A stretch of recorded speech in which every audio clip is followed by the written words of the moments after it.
From gay-friendly London in 2012, it's hard to even imagine the world that Alan Turing lived in. From his birth in 1912 to his death in 1954, Alan Turing, who was himself gay, was a criminal. Homosexuality was illegal in the United Kingdom, and Alan Turing himself would be prosecuted near the end of his life. In fact, many scholars and historians believe that it was both the shock of prosecution along with the estrogen treatment that he was forced to go on, which probably contributed to his suicide.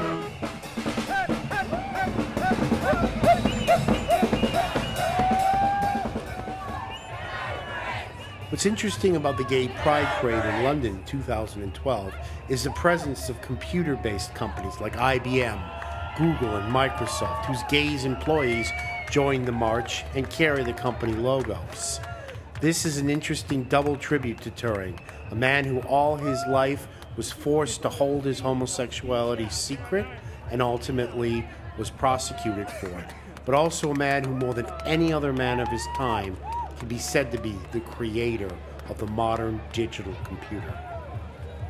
During World War II, Alan Turing worked at Bletchley Park, where he was working with many others in trying to break the ingenious German Enigma code. Enigma was so complex that it could not be broken by any of the manual or mechanical processes that existed before the war. And Enigma was helping the German submarines sink dozens and dozens of Allied ships every day, endangering Britain's survival and potentially giving Hitler victory in the Western Front.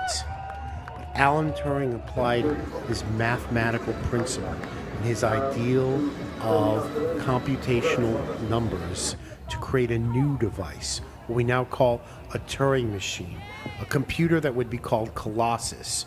Working with many others, he helped develop this machine that would break codes on a daily basis, turning the tide in the intelligence war that would ultimately enable the Allies to beat the U-boat fleet, establish the secure routes of transit between America and the UK, and set up the ability to invade Normandy on D-Day. Alan Turing and his computer did more than anyone alive to defeat Hitler.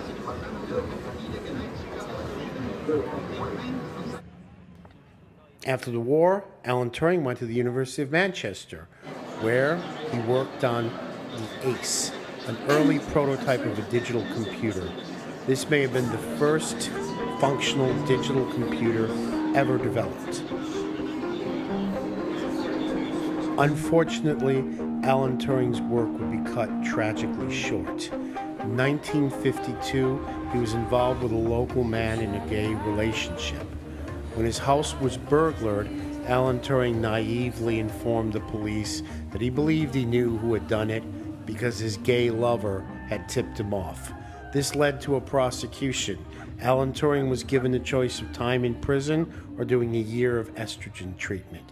He took a year of estrogen treatment.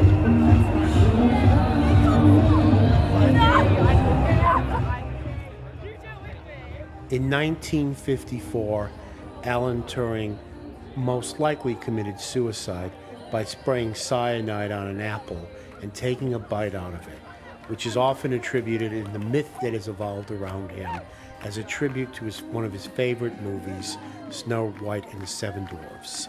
If you want to know my opinion, the ideal that somebody with the mind of Alan Turing would kill himself off in a cheap diva stunt based on a Disney cartoon is particularly ridiculous. And in the end, the ultimate enigma of the life of Alan Turing is his own mental states and the causes of his own end.